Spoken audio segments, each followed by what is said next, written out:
ওরে বাবা, এই বাঘ আবার কোথা থেকে এলো? এ দেখছি খুব হিংস্র। বনের কোনো পশু পাখিকে সে আস্ত রাখছে না, যাকে পাচ্ছে তাকেই ধরে খেয়ে ফেলছে। এর একটা বিহিত অবশ্যই করতে হবে, নইলে বনের কোনো পশু পাখি খুঁজে পাওয়া যাবে না। যাই যাই তাড়াতাড়ি গিয়ে শিয়াল পণ্ডিতকে সাথে নিয়ে একটা বুদ্ধি করি।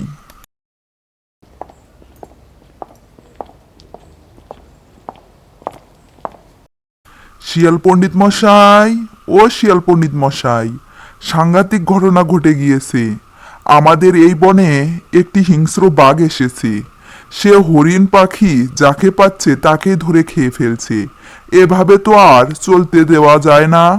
তাহলে তো কিছুদিন পর কোনো পশু পাখি আর এই বনে থাকবে না। কি করা যায়? তুমি তাড়াতাড়ি একটা বুদ্ধি বের করো। এ তুমি কি বলছো বানর বাবাজি? এরকম হলে তো একটা ব্যবস্থা অবশ্যই নিতে হবে, আর না হলে তো আমাদের খুব বড় ক্ষতি হয়ে যাবে। তাহলে চলো আমরা সিংহ মহারাজের কাছে গিয়ে লালিশ জানাই। হ্যাঁ শিয়াল মশাই, তুমি একদম ঠিক কথাই বলেছো। তাহলে তাই চলো। সিংহ মহারাজ, আরে ও সিংহ মহারাজ, উঠুন, আপনার সাথে জরুরি কথা আছে আমাদের। কিরে, কিরে শিয়াল আর বানর, আমার এই কাঁচা ঘুমটা তোরা কেন ভাঙলি? কি এমন ঘটেছে? আমাদের বনের পাশেই কোথা থেকে একটা হিংস্র বাঘ এসেছে। সে পশু পাখি যাকে পাচ্ছে তাকে ধরে খেয়ে ফেলছে। সে আজকে একটা টিয়া পাখি আর একটা হরিণ খেয়ে ফেলেছে।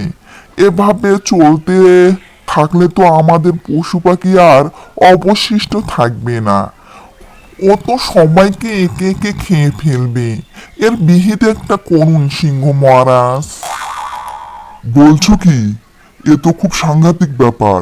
ওর এত বড় সাহস, এই বনে এসে এই বনের সব পশু পাখিকে খেয়ে ফেলছে। তোমরা যাও, গিয়ে ওকে চোখে চোখে রাখো। আমি কিছুক্ষণের মধ্যেই ওখানে আসছি। এরপর ওকে আমি এই বন ছাড়া করব। আর তা না হলে আমার নামও সিংহ মহারাজ নয়। আচ্ছা ঠিক আছে, তাহলে আমরা যাচ্ছি।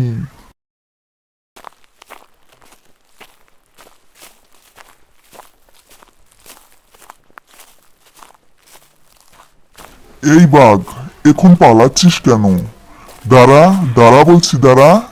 অবশেষে বাঘটি এই বন ছেড়ে দিল। সে আর কখনো এদিকে এলো না। বন্ধুরা লাইক করো, কমেন্ট করো এবং সাবস্ক্রাইব